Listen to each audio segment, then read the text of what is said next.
अस्सलामुअलैकुम।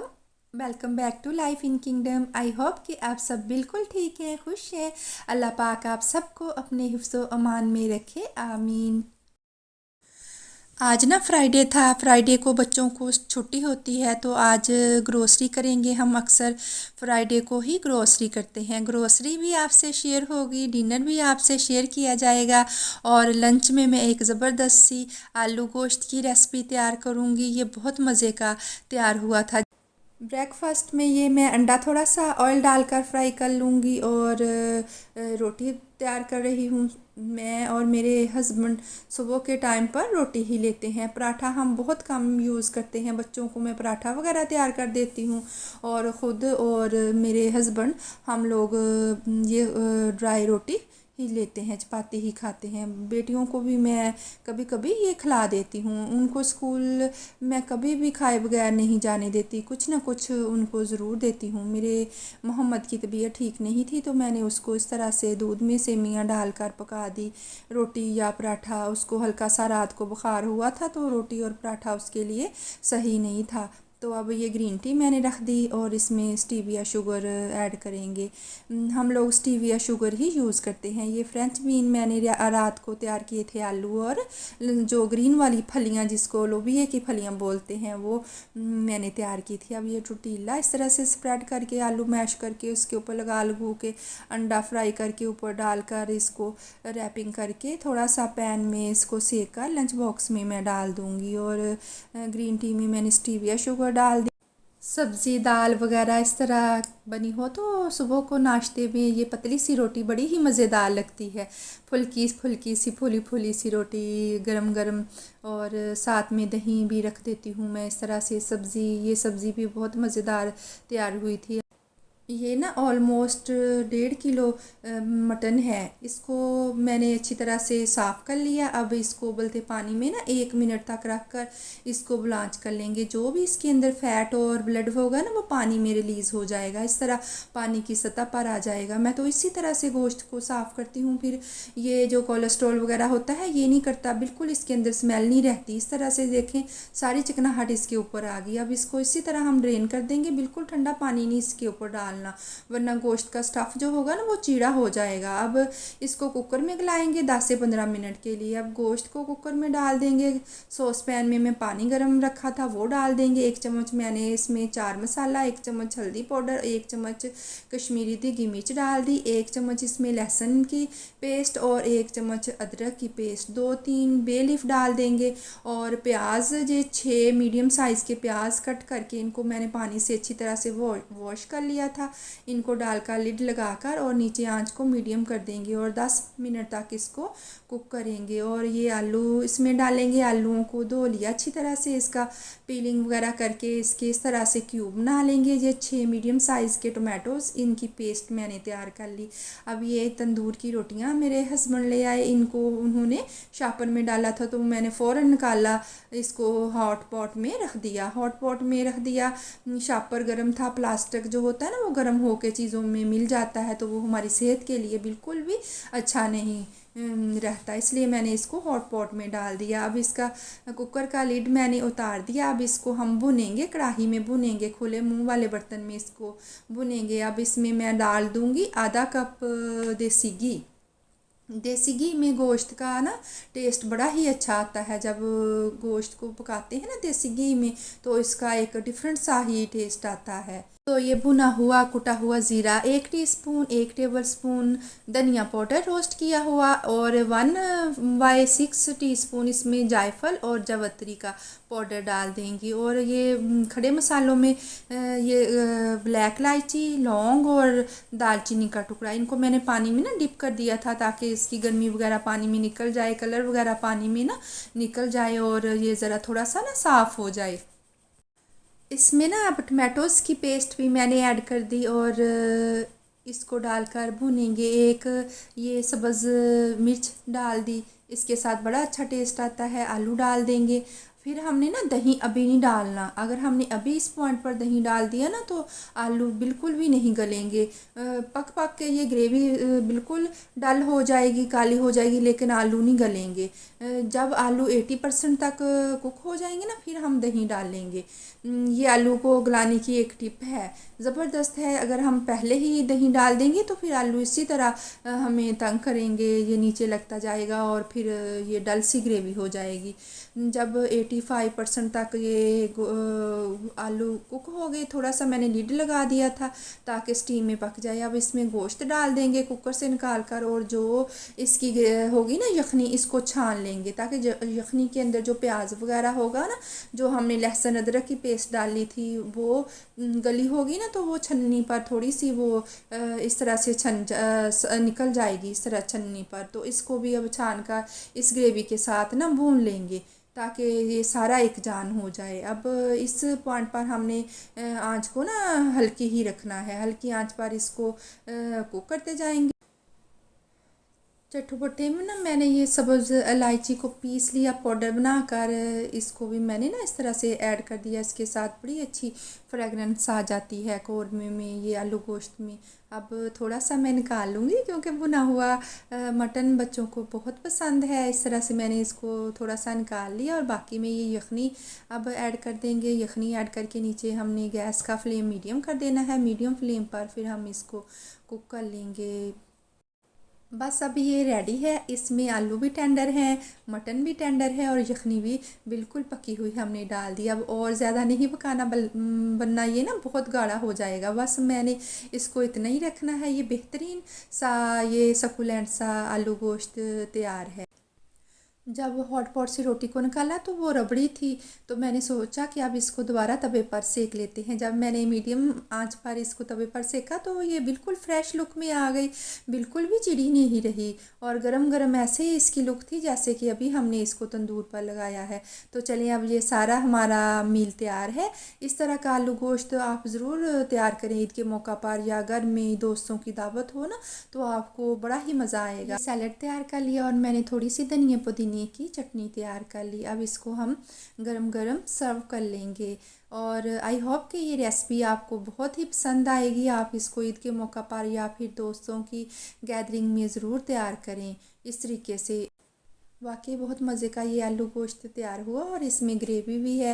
हस्बैंड लोगों को तो ग्रेवी बड़ी ही पसंद होती है और आलू भी बिल्कुल ज़्यादा नहीं गले। बस आपने आलू गोश्त बनाते वक्त इस बात का ख़ास ध्यान रखना है कि इसमें आलू ज़्यादा ना गल जाएं। अगर आलू ज़्यादा गल गए ना तो ये डिश सारी ख़राब हो जाएगी। बस जब आलू गला रहे हो ना तो उस वक्त बस केयरफुल होकर रहना है कि बस थोड़े से ये खड़े हों कि चम्मच के साथ तोड़ने से ना आसानी से टूटें। पर थोड़े से धनिए के पत्ते गार्निशिंग कर देंगे और कश्मीरी देगी मिर्च जो सब्ज़ वाली होती है ना, कड़वी नहीं होती, उसके इस तरह से जुलियन कट करके इसके ऊपर इस तरह से छिड़क दी। अब ये आलू गोश्त तैयार है।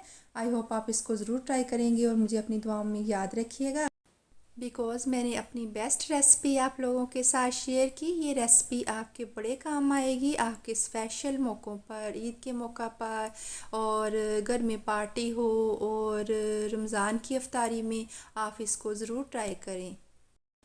तो फिर शाम को आ गए हम बाहर ग्रोसरी के लिए। हम ग्रोसरी के लिए आज लुल्लू आए हैं। लुल्लू में अक्सर चीज़ों पर ना ऑफ़र होती है, बड़ी मुनासिब रीज़नेबल चीज़ें यहाँ पर मिल जाती हैं और हर वैरायटी की चीज़ होती है यहाँ पर ना। तो अक्सर हम लोग फिर यहाँ पर ही आकर ग्रोसरी करते हैं। तो अब साथ साथ ग्रोसरी होगी और साथ साथ आपके साथ बातें होंगी। तो डियर सिस्टर, अब शुबान का महीना शुरू होने वाला है और रमज़ान का। पाक मोहम्मद सल्लल्लाहु अलैहि वसल्लम ने फरमाया कि शुबान मेरा महीना है और रमज़ान अल्लाह ताला का। इन दोनों महीनों में हमें खूब अल्लाह ताला की इबादत करनी चाहिए और दूसरे जो काम हैं वो थोड़े से कम कर दें। रमज़ान में जो इफ्तारी सहरी की चीज़ें बना कर रख लें और ज़्यादा से ज़्यादा टाइम ना अल्लाह ताला की इबादत के लिए स्पेंड करें। बिल्कुल भी अल्लाह ताला को नहीं भूलना चाहिए। जो इंसान अल्लाह ताला को भूल जाता है ना, अल्लाह पाक इसको ना अपना भुला देते हैं। जब बंदा अपना आप भूल जाता है ना तो वो गुनाहों की तरफ चला जाता है और फिर उसका दिल सख्त से सख्त होता जाता है। अपना आप भूलने से क्या मुराद है? क्या कोई अपना आप भूल जाता है?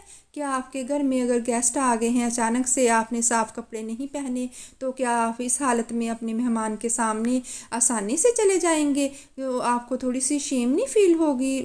या फिर अगर अचानक से आपके सर में बहुत दर्द उठ गया है या आपके कान में दर्द हो गया है शुरू इतना ज़्यादा, तो क्या आप उनको बर्दाश्त कर लेंगे? आप अपने आप को बुला देंगे? अपना आप भूलने से मुराद इंसान एक रूह है, वो सिर्फ कोई वेस्ट मटेरियल या फिर ऐसा मटेरियल एक्सपेक्टेड नहीं है, बल्कि उसकी एक रूह भी है और उस रूह की जो ग़िज़ा वो अल्लाह ताला की इबादत है। जो हमारी रूह की ग़िज़ा है वो अल्लाह ताला की इबादत है, अल्लाह के साथ प्यार है। अल्लाह ताला के से अल्लाह ताला हमें हर बुरे काम को करने से बाज रखे, यानी कि अल्लाह ताला से हमें ये दुआ करनी चाहिए कि अल्लाह ताला हमें हर बुरे काम करने से रोके और अच्छे काम की तरफ मुंतकिल करे। बल्कि हमें अपनी ज़िम्मेदारी, बल्कि हम बहनों को अपनी बीवी और होने के नाते से अपनी ज़िम्मेदारी अच्छी तरह से निभानी चाहिए और बच्चों को हमें अपने घर में हमें रहते हुए अपने बच्चों पर नज़र रखनी चाहिए। अपने बच्चों को अच्छे कामों की तरफ मुंतकिल करना चाहिए, उनको बुरे कामों से रोकना चाहिए। अगर इंसान इन सब चीज़ों को भूल जाता है ना तो वो गफलत में पड़ जाता है। अगर वो ऐसा काम नहीं करेगा ना, अपने बच्चों को तवज्जो नहीं देगा, घर के काम अपनी ईमानदारी से नहीं करेगा, तो यानी कि यही समझे कि उसने अल्लाह ताला को बुला दिया और इसका फोकस अल्लाह पर ही नहीं है, तो बाकी मामलात में तो वो बहुत दूर चला जाएगा। अर्राकीब, कुरान पाक में अल्लाह ताला का नाम अर्राकीब, अल्लाह हमारे दिल के बहुत करीब है, हमारी शाहरा के बहुत करीब है, खामोश ज़मीर की वो आवाज़ सुनता है। हम इंसान गौर करें ना कि हमारी हरकत, सकनात, चाल चलन, हमारे अल्फाज, हमारी गौर फ़िक्र जो कि हम तन्हाई में सोचते हैं, हर चीज़ को अल्लाह पाक वॉच कर रहे हैं। तो फिर हम इन चीज़ों को, वो जो हम सोचे तन्हाई में अल्लाह से बातें करें, जो गुनाह हमसे हो गए ना उनकी हमें अल्लाह ताला से चुपके चुपके माफ़ी मांगें, नमाज में सजदे में गिरें, अल्लाह ताला से उनकी माफ़ी मांगें। और जब हमारी अचानक से रात को आँख खुल जाए ना तो फ़ौरन 2 रकत नमाज तहज्जुद के पढ़ें, अल्लाह ताला से अपने गुनाहों की माफ़ी मांगें। आपने अपने घर के बुज़ुर्गों को देखा होगा ना जो अल्लाह ताला के रास्ते पर चलते हैं, बड़े अच्छे नेक बुज़ुर्ग हैं, उनके मुँह से सुबहान अल्लाह, अल्लाहु अकबर और अल्हम्दुलिल्लाह वो कहते रहते हैं उठते बैठते। और छोटे बच्चा जब नीचे गिर जाए तो वो हस्बी अल्लाह कहते हैं। और इसी तरह मेरी प्यारी बहनों, हमें भी अपने बच्चों को माशाल्लाह, नाउज़ बिल्लाह, अल्हम्दुलिल्लाह, जज़ाकल्लाह, इंशाल्लाह कहना सिखाना चाहिए। इस तरह के अल्फाज का मतलब हम हर काम में अल्लाह पाक को याद कर रहे हैं। मसलन हमें किसी भी किस्म के काम के शुरू में अगर हम इंशाल्लाह ताला कह देंगे और बच्चों को भी सिखाएंगे ना, अगर बच्चे हमें कह दें कि हमने बाहर जाना है कल को मम्मा, तो जा मुझे ये चीज़ दे, तो आप कहें इंशाल्लाह ताला ज़रूर मैं दूंगी, इंशाल्लाह ताला हम जाएंगे। तो वो अल्लाह ताला, वो कोई भी नेक काम हो ना उसके शुरू में इंशाल्लाह ताला कहेंगे तो वो अल्लाह ताला हमारे काम को ज़रूर पूरा कर देंगे। हर सूरत में अल्लाह ताला वो हमारे काम को पूरा कर देंगे। ये सारी चीज़ें होती हैं ना, ये छोटे छोटे जो लफ्ज़ होते हैं, वो अल्लाह पाक ना इनसे हमारे जो डार्कनेस होती हैं हमारी ज़िंदगी की, वो उनसे हमें निकाल कर ना लाइट की तरफ हमें ले आते हैं। कुछ लोगों के मुंह से तो आपने देखा होगा अनकॉन्शियसली अल्लाह पाक सुबहाना ताला का नाम निकलता ही है। ये बशारत है, जब उनको मौत आएगी ना तो अनकॉन्शियसली उनके मुंह से अल्लाह ताला का नाम ही निकलेगा, कलमा ही निकलेगा। और इसके बरअक्स जो लोग उठते बैठते अल्लाह ताला का नाम नहीं लेते तो उस वक़्त उनके मुंह से निकलना मुश्किल हो जाएगा। इसलिए रात को सोते वक़्त जब आप ईशा की नमाज़ पढ़ते हैं ना, तो जान नमाज पर सारी दुआएं वगैरह पढ़ के ना आप 10 मरतबा कलमा पाक ज़रूर पढ़ा करें। 2-3 मरतबा 2-3 मिनट तक तो कलमा ज़रूर पढ़ें। ये तो बहुत अच्छा कलमा है, इसका ज़िक्र। तो इसका मतलब यही होता है ना कि हम अपनी गुफ्तगू में हर वक़्त अल्लाह ताला को ही मेंशन कर रहे होते हैं। प्यारी बहनों, कुरान पाक में है कि वो अल्लाह ताला तुम्हारी हर सोच को जानते हैं। तुम लोगों को तो धोखा दे सकते हो लेकिन उसको नहीं। वो जानते हैं कि तुम किस अटेंशन से कह रहे हो, लोगों को पिंच करने के लिए कह रहे हो या अपना गुस्सा निकालने के लिए या फिर आपकी कोई भी टेंशन हो, ये सब वो मालिक जानते हैं। अल्लाह पाक कुरान पाक में फरमाते हैं कि वो हलीम है, गफूर है, यानी बर्दाश्त करने वाले हैं, वो बख्शने वाले हैं, हमारी ख़ताओं को, बेवकूफ़ियों को बर्दाश्त करने वाले हैं। हदीस शरीफ में है कि अल्लाह ताला जो है ना वो अगर ह्यूमैनिटी में पकड़ना शुरू कर दें ना तो कोई भी ज़िंदा ना बचे। हम इतनी गलतियां करते हैं थ्रू आउट लाइफ, इंसान से इतना जुल्म होता है, हम इतने गुनाह करते हैं। आज के दौर में माइंडफुल रहना बहुत ही मुश्किल हो गया है। लोग फेसबुक पर, इंस्टाग्राम पर, टिकटॉक, पता नहीं ऐसे कैसे कौन कौन से प्लेटफॉर्म आ गए हैं, इन पर इतना अपना टाइम स्पेंड कर रहे हैं। हमने अपने बच्चों को बचपन ही में उनके हाथ में मोबाइल दे दिए और उनको गेम में उन्होंने खेलना शुरू कर दिए। बचपन में ही उनके माइंड इस तरह के कामों में सेट हो गए हैं। जो टाइम हम घर में काम वगैरह करने से फ़ारिग होकर इबादत में गुजारना चाहते हैं वो हम सब इन कामों में सर्फ कर रहे हैं। व्हाट्सएप पर चैट एक दूसरे के साथ कितनी कितनी देर तक हमारी चलती है। सोशल मीडिया पर भी बजाय हम कि अच्छी चीज़ें देखें, टाइम ही नहीं मिल रहा कि हम ऐसी जो चीज़ें हैं उनको देख रहे हैं जिनका कोई भी ज़िंदगी में मकसद नहीं है। डिस्ट्रैक्शन इतनी ज़्यादा हो गई है, हर वो चीज़ जो हमें फ़ायदा देती है इसकी तरफ हम बिल्कुल भी नहीं जा रहे। बस हमें ये एहसास हो प्यारी बहनों कि हर वक्त हर लम्हे हमारी इनपुट आउटपुट को अल्लाह पाक जान रहे हैं। जैसा कि मूसा अलैहिस्सलाम को अल्लाह पाक ने फरमाया कि तेरा रब इंसानों के मख्फी यानी छुपे हुए हिस्से और ज़ाहिर सबको जानता है। एक और डेफिनेशन मैं यहाँ पर आपको माइंडफुलनेस की बताती हूँ कि माइंडफुलनेस वो स्टेट है कि जब अल्लाह ताला की वहदानियत, उनकी एग्जिस्टेंस यानी मौजूदगी अपने एक एक थॉट, एक एक एक्शन, एक एक स्टेप्स से ज़ाहिर करें, यानी साबित करें। जब हम थॉट्स को रजिस्ट करते हैं ये सोच कर के अल्लाह क्या सोचेगा मेरे बारे में, नमाज़ पढ़ते वक्त इधर उधर के थॉट्स से अपने आप को रजिस्ट करें, ये सोच कर के मेरे सामने अल्लाह पाक की ज़ात पाक खड़ी है, जो मैं पढ़ रही हूँ, जब पढ़ रहा हूँ अल्लाह पाक वो कबूल फरमाए। नमाज में बिल्कुल भी हाथों को पैरों को बिला वजह ना हिलाएं।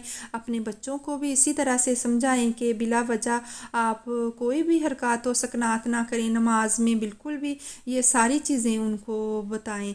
अगर ये सब चीज़ें बच्चे करेंगे या हम लोगों में से किसी की आदत इस तरह से बन जाएगी तो ऐसी नमाज हमें बिल्कुल भी कोई फ़ायदा नहीं देगी। अल्लाह ताला की ज़ात पाक जो हमारे सामने आई होती है वो फिर गायब हो जाती है। तो फिर चले इन्हीं दुआओं के साथ आज का ब्लॉग ख़त्म करते हैं। उम्मीद करती हूँ कि आपको ये बहुत पसंद आएगा। अगर आपको ये पसंद आए तो मेरे चैनल को लाइक, सब्सक्राइब और दोस्तों में शेयर करें। अल्लाह हाफिज़।